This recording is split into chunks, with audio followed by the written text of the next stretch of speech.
Welcome to Skuodas, the furthest corner of Samogitia, the region of stones and history of tribal Lithuania. You'll find Skuodas district in the west of the country, right at the border to Latvia. Skuodas district is one of the furthest places to get to from the capital Vilnius.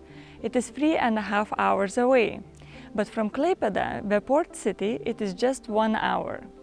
Skuodas district municipality is home to around 16,000 inhabitants. Skuodas is quite a remote place, the furthest place you can go from the capital.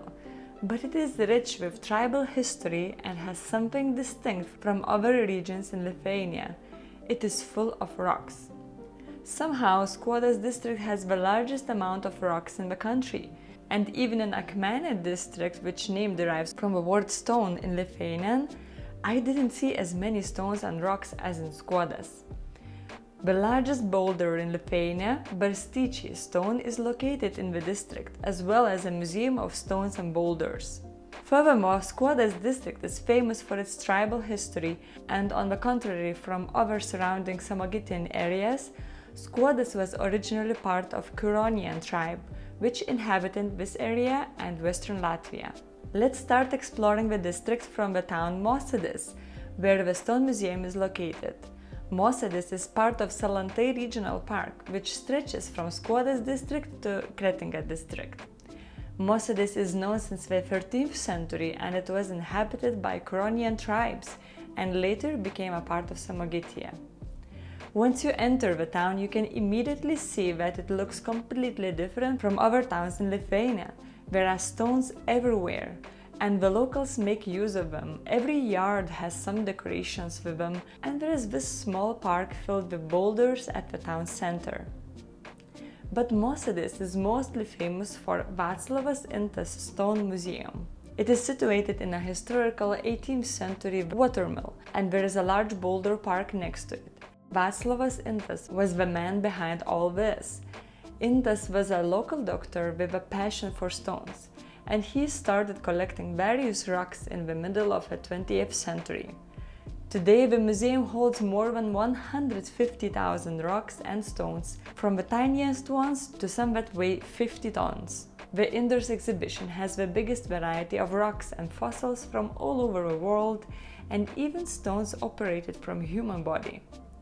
Outside, there is a large park with the museum's largest rocks and boulders, including ones that were used as pagan altars. I really enjoy the walk there, as this park is so different from the rest in Lithuania, and of course, because I have a long-lasting love for stones. Mosėdis also has a house museum of Vaclovas Intas, which is decorated with innumerable amount of stones. In fact, the whole street that leads to the house is just all stones. Now it's time to go to see the largest of them all, Barstyčiai stone, located near Barstyčiai town. It's hard to miss as the town has some eye-catching sculptures at the main crossing. Barstyčiai stone is 13.5 meters long, 3.5 meters height, and 7.5 meters wide. The boulder weighs around 680 tons. Until the 1950s, the general knowledge was that the famous Puntukas stone near Anykščiai is the largest stone in Lithuania. But in 1957, this stone was found while digging near the farmland. However, Puntukas stone is still way more popular just because it's more easily reached. You can see Puntukas and more in my video about Anykščiai district. It's nice that at Barstyčiai stone there is a small ladder to climb the stone, so you can have a look from the top. On the other side of Barstyčiai town, there is a small observational tower at the edge of Samogitia National Park. There is a wide view of Barstyčiai swamp, where various birds can be observed. From there, the road takes you deeper into the national park, which is mostly situated in Plungė district.